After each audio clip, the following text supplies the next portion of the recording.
Cost reduction is the process of eliminating waste and improving processes to reduce overhead and/or cost of goods or services sold to customers or end users. In this module, we will discuss, briefly, some techniques used in reducing costs in manufacturing companies. Happy learning! The following are common types of cost reduction. Number 1, automation. Number 2, productivity. Number 3, efficiency. Number 4, outsourcing. Number 5, waste. Number 6, quality control and Number 7, reliability. Come, let us now learn these, briefly, one by one, on the next few screens.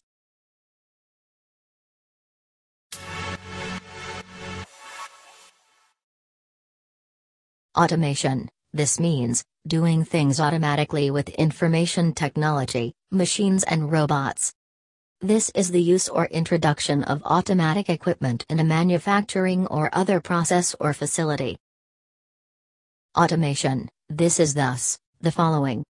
Number 1, the technique, method, or system of operating or controlling a process by highly automatic means, as by electronic devices, reducing human intervention to a minimum. Number 2, mechanical device, operated electronically, that functions automatically, without continuous input from an operator. And Number 3, an act or process of automating things to produce a product or service. Productivity. This means improving the performance output of workers. For example, a decision support tool may allow workers to make better decisions faster. It can be termed as the rate of output that is created for a unit of input. It is used to measure how much you get out of an hour worked or money invested. It describes various measures of the efficiency of production. A productivity measure is expressed as the ratio of output to inputs used in a production process, that is output per unit of input. Productivity is a crucial factor in production performance of firms and nations. You can measure employee productivity with the equation, that is, the total output divided by the total input. Let's say your company generated $80,000 worth of goods or services, that is, the output, by utilizing 1,500 labor hours, that is, the input. To calculate your company's labor productivity, you would divide 80,000 by 1,500, which equals 53. This is the labor productivity. Efficiency. Improving the efficiency of equipment and processes. For example, replacing a slow computer with a faster model that uses less power. It is the opposite of waste. Calculating efficiency requires a measurement of maximum potential. As such, it is used to describe highly measurable processes and machines. Cost reduction and efficiency help an organization reinvest their resources and saved funds into achieving higher results, profits or competitiveness.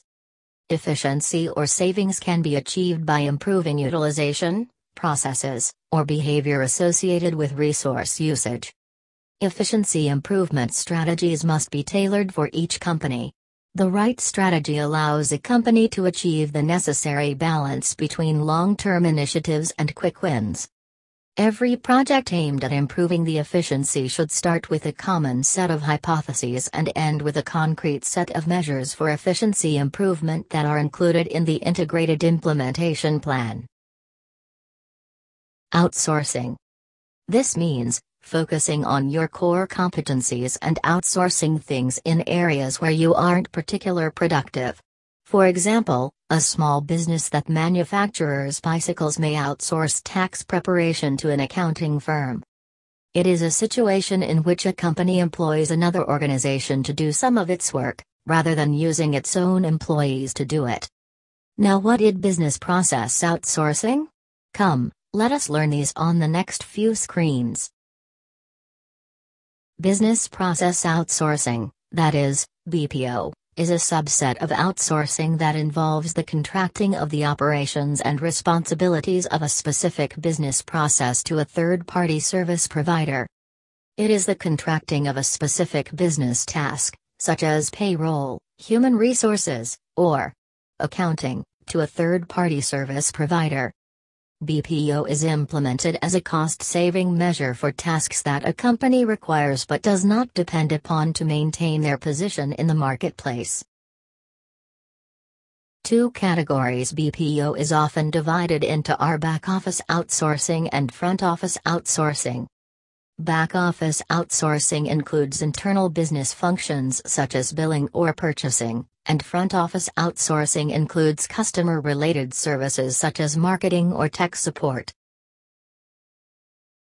Back-office outsourcing offers organizations services to help manage tasks like data entry, data management, surveys, payment processing, quality assurance and accounting support. Back-office tasks are integral to a company's core business process and help keep business running smoothly. Front-office outsourcing services deal with customer interactions. Examples of front-office tasks include phone conversations, email, fax and other forms of communication with customers. Front-office outsourcing providers' service include telemarketing, customer service, technical support help desk, appointment scheduling, inbound or outbound sales and market research activities. Waste. Waste is any activity that does not provide value to the customer. A worker walking long distances across the office to move a credit application to the next stage of the process wastes time. Unnecessarily large buffer stocks waste working capital. Production bottlenecks that idle downstream workers waste human resources. Above all, waste wastes money. And remember, customers don't want to pay for your waste. So, waste leads to less profitability for organizations since lots of resources are underutilized or unused.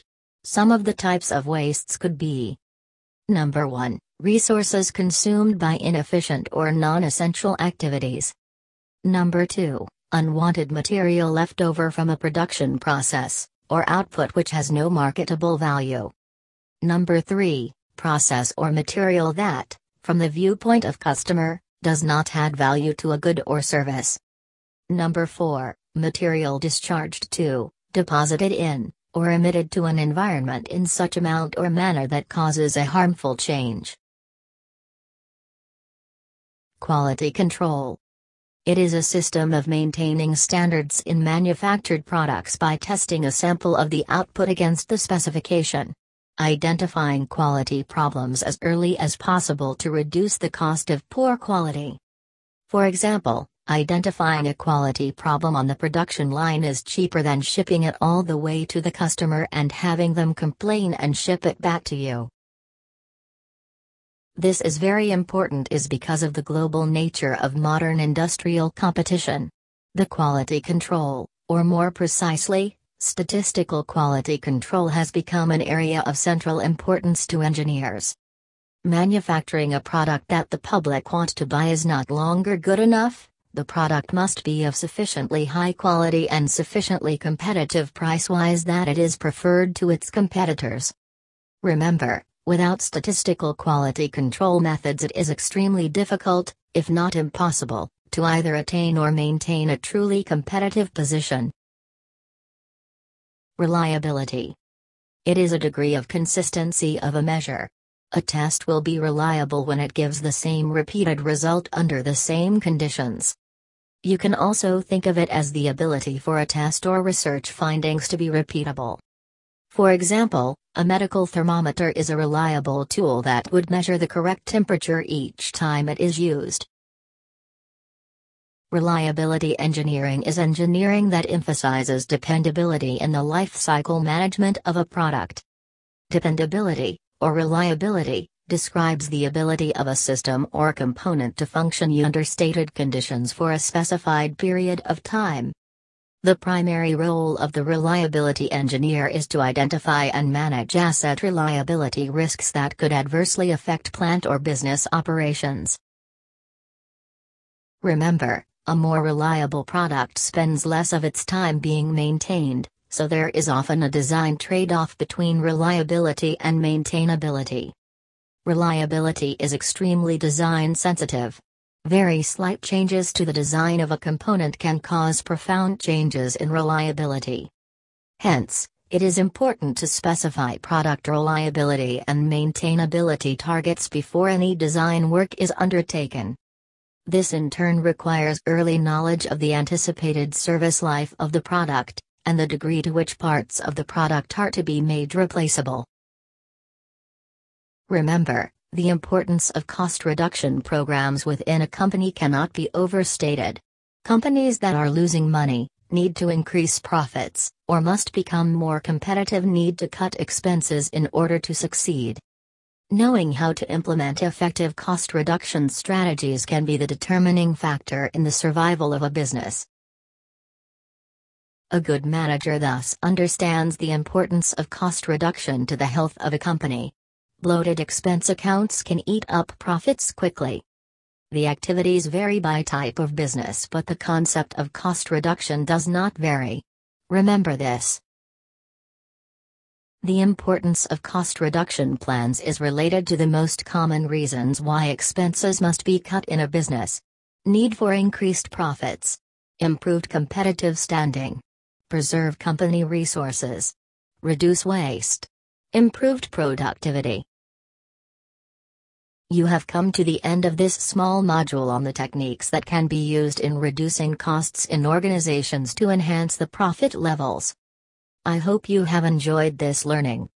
If you want ACTSol and Associates to create more learning modules like this, then just get in touch on the contact details mentioned on the bottom of the screen. ACTSol and Associates is a boutique content creation business enterprise, helping organizations by creating learning content for their in-house training programs. See you soon. Bye for now.